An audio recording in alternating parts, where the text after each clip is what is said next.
My husband and I come from the same background.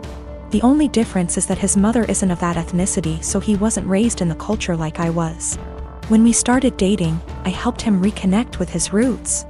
This eventually led to him reaching out to his estranged father's family and becoming close with them. I think my mother-in-law has sort of held that against me ever since. Throughout the course of our relationship, she has made multiple comments about how she doesn't like the amount of emphasis I put on my heritage.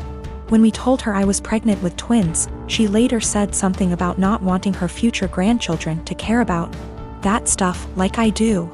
I've learned to ignore her comments because trying to explain myself to her has never helped. And I try to avoid conflicts whenever I can. My husband and I decided that the babies would have a first name from our culture, and their middle name would be a typical American name. My parents did the same thing with my name too, so it was just a continuation of that tradition. My mother-in-law ended up seeing texts between me and my husband where we said the middle names. But she assumed that we were talking about first names, so she went out and got the babies matching sweaters, with the names printed on the front of them. She showed the sweaters to me after they arrived. And I thanked her for the gift but didn't correct her on the fact that those were the middle names. I was sort of peeved that she had snooped through text messages to try to find out the names before we told her anyway. So I didn't want to give her their first ones on top of that. Last night when she was over at our house, she told me how relieved she was that we had chosen normal names for her grandchildren, and not a ridiculously difficult to pronounce name like mine. My husband asked what she was talking about. She repeated herself and he told her that actually, the babies did have names just like mine and he expected her to learn to say them. She brought up the text messages and the sweaters she bought, and then my husband explained our plan for their names. She got really pissed at me after that. Said I let her look like a fool for accepting the sweaters instead of telling her the actual names, which we still haven't shared with her, and that she'd be calling them by their middle names since that's what she knows them as now. My husband ended up asking her to leave. And after she was gone he said he wasn't upset at me or anything, but that he thinks I should have just told her she had the wrong info, instead of lying.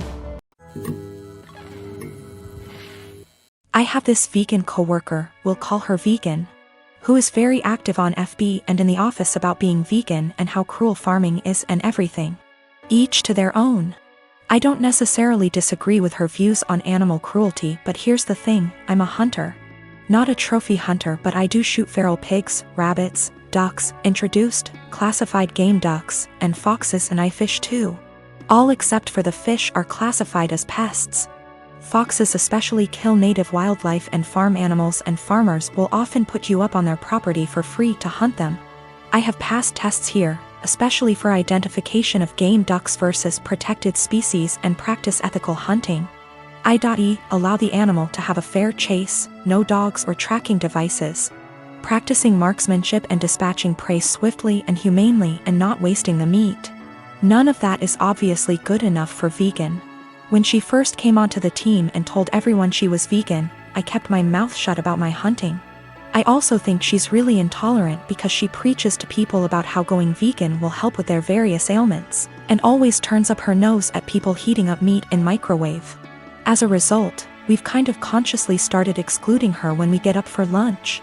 However, last year I started going hunting more regularly with a work friend from another department, whose uncle owns a farm where feral pigs and like are an issue, and he often swings by to have a chat about guns and bows and our next trip, and she found out I was a hunter. This isn't even at our desks, it's in the kitchen area that has tables and stuff, and we sometimes eat our lunches together. Ever since then, every conversation I've had with her, she's referred to hunting and how cruel it is. One time, I wore a leather pencil skirt to work and she had a go at me for wearing animal products. She seems to have singled me because of the fact that I go hunting. My boss has no spine, I've tried talking to him about this. But she just intimidates him and makes it seem like she's been persecuted, and he's backed down from that.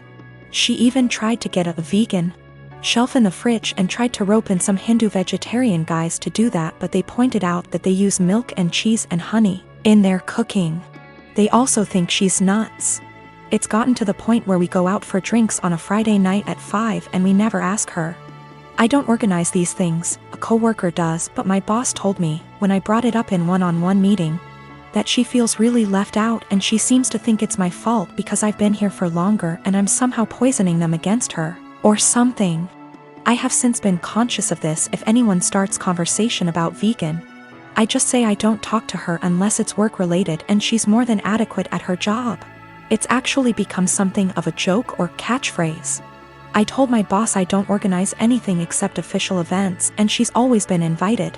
If she's not invited to informal stuff, that's not even organized by me, then that's not my problem. The coworker that doesn't invite her, she managed to piss him off because he's eaten guinea pig, he's from Peru. And she asked him if he'd eaten any of his other pets. For the record, he never ate a guinea pig that was a pet, it's something they eat in Peru. Whenever she brings up hunting or anything, I just point blank ask her there was anything work related that she wanted to talk about, and if there wasn't, I would start talking to someone else or just walk off. I have asked her multiple times to keep conversations work related. I never start a conversation with her at all. Most of the time, she pounces when I'm in the kitchen making tea, getting water, or just stretching my legs. One time last week, a group of us were talking and she got up to join the discussion. A horrible silence fell over the group to the point where I just excused myself and went to my desk, and so did a few others. It all came to a head in our team meeting today when our boss, usually at the ends, asks if there's any positive news or celebrations outside of work people want to share, like engagements, marathons, charity appeals, etc. And vegan sarcastically asked me how many lives I'd taken last weekend. I got annoyed and said her constant badgering me about my hobbies and choice to eat meat was discriminatory and bothersome, and that unless it was work related, she was not to engage me in conversation otherwise, and told our scribe to put that in the meeting minutes. She seemed a bit shocked by that and my boss looked uncomfortable but said fair enough. I thought that was the end of that, but the right before our boss went to close the meeting, 2 other coworkers also put their hands up and asked vegan to only engage them in work-related discussions, and that they were also uncomfortable being given non-medical health advice pertaining to their choice to consume meat and their diets. Again, boss looked uncomfortable but asked vegan to respect their wishes and closed the meeting. Vegan didn't look anyone in the eye after that but headed straight to the bathroom. My boss was trying to get one of the coworkers to see if she was okay, and I think one of them eventually checked up on her, but she was in a cubicle and asked to be left alone. She eventually came out and asked my boss to leave early, which she did. I feel awful now. She embarrassed me in front of my team with the lives taken comment, so I pushed back, but I am caught between not wanting her to miserable and not wanting anything to do with her at all. A few of my coworkers and I ended up in a proactive conference call after this with HR, who basically said that always been subjected to unwanted advice and jabs about eating meat was not okay. But some mediation was in order to ensure cut the tension in the workplace. The HR rep then called my boss, who explained what happened in the team meeting and complaints that we'd made one-on-one etc. But then he went into a meeting room and didn't hear the rest of discussion. I don't know what to do, assuming she comes into work tomorrow, or if I should even talk to her at all. I have a beautiful wife who loves to serve others. We bought a home down the street from my family. I have a sweet sister who likes to crash at our house with her friends. My wife normally is pretty easygoing until recently. My sister's friends have been leaving messes, mostly towels on the floor after using our pool. My wife got upset picking up after them every day. I have asked my sister to make sure the house is clean after they leave, and it has been better. My wife also complained that some of her perfumes / clothes personal items have gone missing. My sister said it's not her. I believe my sister. I just don't see her doing that. I told my wife and we agreed to just replace them. Last week my wife made a couple of pans of cinnamon rolls from scratch. One pan was for us, the second pan was for a coworker's family who is experiencing a tragedy. My wife went to the gym. I went to work and my sister and her friends came by. The one pan wasn't enough for her and her friends. They wanted the second pan of cinnamon rolls, and my sister texted my wife asking if they could eat them. My wife said no. They ate them anyways. My wife, upset, went and bought new locks. When I came home, my wife handed me a new key and told me that she didn't want anyone else to have a key to our house. I tried to calm her down and tell her that I would just go replace the eaten cinnamon rolls with store-bought ones. My wife decided this was her hill to die on and said no, my sister lost the privilege to come when we are not home. Replacing stolen items wasn't good enough anymore. My mom called and asked if my sister could use the pool as a back-to-school party. I was under the impression my mom would be there. I said yes. My mom was at work and our schedules clashed. The easiest solution was for me to change the locks back so they could come into the house. My mom didn't come with my sister. When my wife got home after the party, it was a mess. She sent me photos. She called me the A for changing the locks without talking to her about it. Keep in mind she did too, then told me I broke her trust. She wasn't safe in her home because she keeps getting robbed and I refused to put an end to it. I did talk to my sister. Then my wife let me know she was staying with a friend for a while. Am I the A here? I feel like I have tried to right any wrongs that have happened between my wife and my sister. I talked to my mom again and let her know my sister isn't allowed over without me home. I asked a friend's wife who is a maid to come deep clean our home. So if / when my wife comes home it's clean. The last thing is my mom asked me to help cover my sister's cheer. She is on track for a scholarship. I told my mom I would pay half of my wife's things were returned. If not, the money was going to replace the stolen items. Also, my sister was invited to homecoming. She wanted me to buy a dress. I told her no for not following our home rules, and the money I saved for the dress is going to pay for the maid. I did replace the locks again. I also am planning a romantic dinner I will make and clean up. I heard a lot about the cinnamon rolls. Someone on here gave me the idea to make them. I am for a dessert. My sister had a bag of my wife's things. More than I thought was gone. Most items are in poor shape. The big thing is she had my wife's grandmother's ring I thought was in the safe. I had no idea it was gone. My sister said that she found it on my wife's nightstand during the party. She forgot she had it on when she left our home. The ring isn't valuable, it's just sentimental. I told my mom who the ring belonged to. My mom lost it. My sister is now grounded. My wife is coming home. I am staying at a friend's house until we can work some of this out. I already stated it, but I did put the locks back on my wife bought. My family doesn't have that key. My mom called my wife last night and asked what my sister can do to fix / replace the damaged items. My wife said have her meet me every morning at 5 a.m. I decided to tag along and see what my wife had planned, trying to support her in whatever punishment she decides to do. You know, the cinnamon rolls. My wife's co-worker's 4 years old is in the final stages of cancer.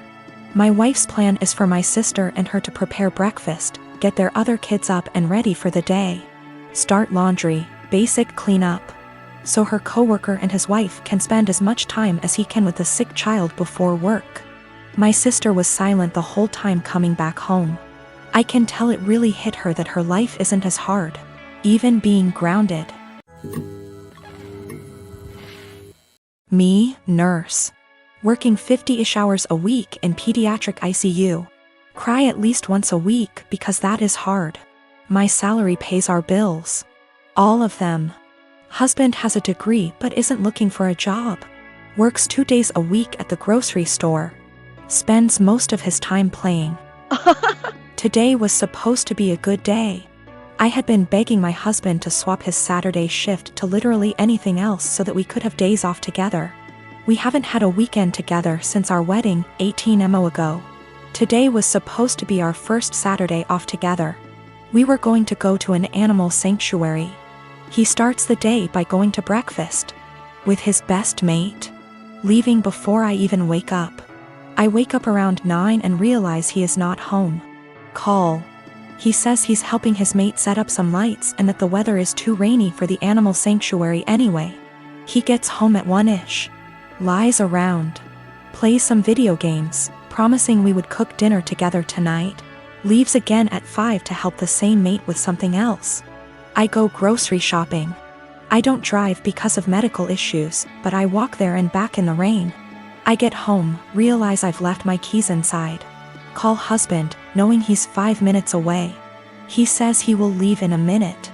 I sit in the rain and the cold, southern hemisphere. 45 minutes later, I call again. He hasn't left yet. He finally agrees to come and let me in the house, so he drives up, presses the clicker to let me in the garage and leaves again. At 10, I called to see where he is. His friend answers. Says he is driving out to do something an hour away. It's 10:30. I am going to bed. I have sent him a TXT that I am upset and don't want to speak to him tonight and would rather he left me alone. As far as I am concerned, if he can't value me more than his best mate on the first day off he and I have shared in a year and a half, he can go sleep in his bed instead. By the way, his friend doesn't work, so they hang out all the time when I am at work.